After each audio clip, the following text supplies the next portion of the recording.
एका गल्लीतली सर्वसामान्य कुटुंबामध्ये जन्माला आलेली मुलगी, जिनं आयुष्यभर गरिबीचे चटके खाल्ले, जिला सत्ता म्हणजे काय, राजकारण म्हणजे काय, पॉवर म्हणजे काय, पॉलिटिक्स म्हणजे काय, या कुठल्याही गोष्टीचा स्पर्श नव्हता.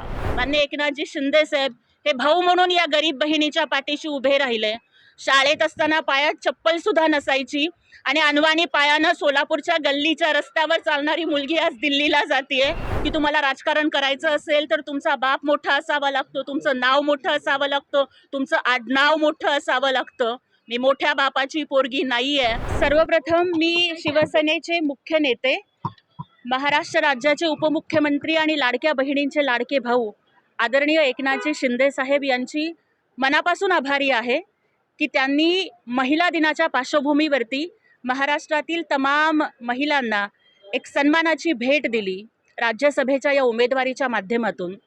मला वाटतं की माझी उमेदवारी ही केवळ माझ्या एकटीची उमेदवारी नाही आहे, तर महाराष्ट्रातल्या 2.5 कोटी लाडक्या बहिणींची ही उमेदवारी आहे आणि लाडक्या भावानं आपल्या लाडक्या बहिणीला दिलेली ही ओवाळणी आहे.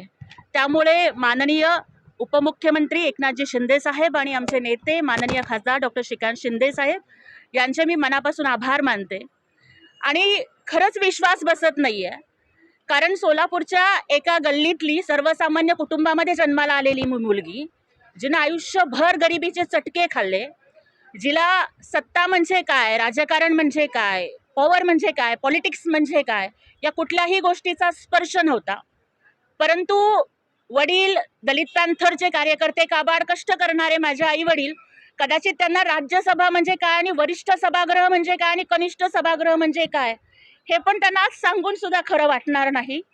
मला वाटतं की माननीय एकनाथ शिंदे साहेबांनी माझ्यासारख्या एका गोर गरीब दलित की बेटी, भीमराज की बेटी, जे मी प्रत्येक वेळेला अभिमानानं सांगते, त्या भीमराज की बेटी, गरीब की बेटी, दलित की बेटीला दिलेला हा न्याय आहे असं मला वाटतं. माझी उमेदवारी माझी नाही आहे, ही बाबासाहेबांच्या हातातील पेनाची उमेदवारी आहे, ही सावित्रीबाई फुलेंच्या हातातील पाटीची उमेदवारी आहे, ही संविधानानं आम्हाला माणूस म्हणून जगण्यासाठी दिलेल्या अधिकाराची उमेदवारी आहे. त्यामुळे आम्हाला माणूस म्हणून जगण्यासाठी ज्या ज्या महापुरुषांनी योगदान दिलं त्या सगळ्या महापुरुषांचे आभार. माननीय एकनाथजी शिंदे साहेब हे भाऊ म्हणून या गरीब बहिणीच्या पाठीशी उभे राहिले. शाळेत असताना पायात चप्पल सुद्धा नसायची आणि अनवाणी पायानं सोलापूरच्या गल्लीच्या रस्त्यावर चालणारी मुलगी आज दिल्लीला जातीये. खरं वाटत नाहीये.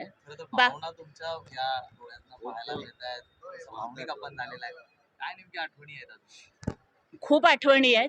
भावनिक एवढ्यासाठी की जेव्हा मी शिवसेनेमध्ये आले, आदरणीय एकनाथजी शिंदे साहेबांच्या नेतृत्वावरती विश्वास ठेवून मी प्रवेश घेतला. खरं तर मिथ आहे राजकारणामध्ये की तुम्हाला राजकारण करायचं असेल तर तुमचा बाप मोठा असावा लागतो, तुमचं नाव मोठं असावं लागतं, तुमचं आडनाव मोठं असावं लागतं. मी मोठ्या बापाची पोरगी नाही आहे, पण जर तुम्ही कष्ट करत असाल, जर तुम्ही पक्षासाठी प्रामाणिकपणानं धडपड करत असाल, मग तुम्ही गरीब असलात तरी चालेल, तुमच्यावरती मुख्य नेत्यांचं लक्ष आहे आणि एकनाथजी शिंदे साहेब हे न्याय देतात याचं उदाहरण आज त्यांनी संपूर्ण महाराष्ट्रापुढे आणि भारतापुढे घालून दिलंय. खरं तर दलितांना, मागासवर्गीयांना संधी मिळण्यासाठी आरक्षण लागतं, महिलांच्या संधीसाठी सुद्धा आरक्षण लागतं, पण कुठलंही आरक्षण नसताना माझ्यासारख्या एका महिलेला, गरीब घरातील मागासवर्गीय समाजातील महिलेला साहेबांनी न्याय दिला. मला वाटतं साहेबांनी इथे दाखवून दिलेलं आहे, एकनाथ शिंदे साहेबांनी, की जो मैं बोलता हूँ वो मैं करता हूँ, लेकिन जो मैं नहीं बोलता वो मैं डेफिनेटली करता हूँ.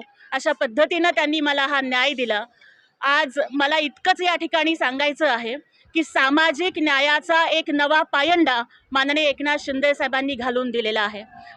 ज्योतिताई, राज्यसभेच्या खरं तर या जागेसाठी अनेक इच्छुकांची गर्दी होती. ज्येष्ठ जे माजी खासदार शिवसैनिक राहिलेले त्यांची देखील नावं समोर येत होती. त्यांनी नाराजी व्यक्त देखील केलेली आहे आनंद अडसुळांनी की आमचा विचार हा व्हायला पाहिजे होता, आम्हाला दिलेल्या शब्दांचं काय झालं, बघू करू हीच आश्वासन आम्हाला मिळणार का, असं देखील त्यांच्याकडनं नाराजी व्यक्त करण्यात आलेली आहे.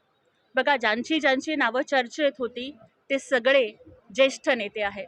त्यांच्या योगदानाचा, त्यांच्या कर्तृत्वाचा मी मनापासून सन्मान करते आणि आदरणीय एकनाथजी शिंदे साहेब हे सगळ्यांना न्याय देण्यासाठी महाराष्ट्राला परिचित आहेत आणि त्यामुळे मला नक्की विश्वास या ठिकाणी वाटतो की माननीय जेवढे काही इच्छुक होते ते सगळे ज्येष्ठ आहेत, अनुभवी आहेत. परंतु एका गरीब घरातील दलिताची पोरगी जर संघर्ष करत असेल तर एकनाथजी शिंदे साहेब जसे लाडक्या बहिणींचे पाठीराखे म्हणून उभे राहिले, त्याच पद्धतीनं माझ्या पक्षातील सर्व सन्माननीय मंत्री महोदय असतील, आमदार असतील, खासदार असतील, सर्व नेते असतील, ते माझ्या सोबत उभे राहतील, माझ्या प्रत्येक पावलाला लढण्याचं बळ देतील, याचा मला नक्की विश्वास आहे. देशाच्या वरच्या सभागृहात आपण खरं तर आता शिवसेनेचं नेतृत्व करणार आहात. काय नेमकी पक्षाची बाजू भूमिका तिथे मांडणार आहात? काय विजन आहे? खरं तर शिवसेना हा तळागाळातील कार्यकर्त्यांचा पक्ष आहे. माननीय एकनाथजी शिंदे साहेब सुद्धा नेहमी म्हणायचे ना, की मी आधीही कार्यकर्ता होतो, मुख्यमंत्री असतानाही कार्यकर्ता आहे आणि उपमुख्यमंत्री असताना सुद्धा कार्यकर्ता आहे. साहेब जे नेहमी म्हणायचे ना, की मी CM असताना कॉमन मॅन होतो आणि आता DCM असताना डेडिकेटेड टू कॉमन मॅन आहे. त्याच पद्धतीनं मग कॉमन मॅन, कॉमन वुमनला न्याय देण्याचं राजकारण हे एकनाथ शिंदे साहेबांनी केलेलं आहे. एका सर्वसामान्य घरातील राजकारणाचा कुठलाही वारसा नसलेल्या मुलीला आज त्यांनी इतक्या देशातल्या वरिष्ठ सभागृहात पाठवण्याची जी संधी दिली, त्याच्याबद्दल त्यांची कितीही कृतज्ञता व्यक्त केली तरी सुद्धा ते कमी होईल.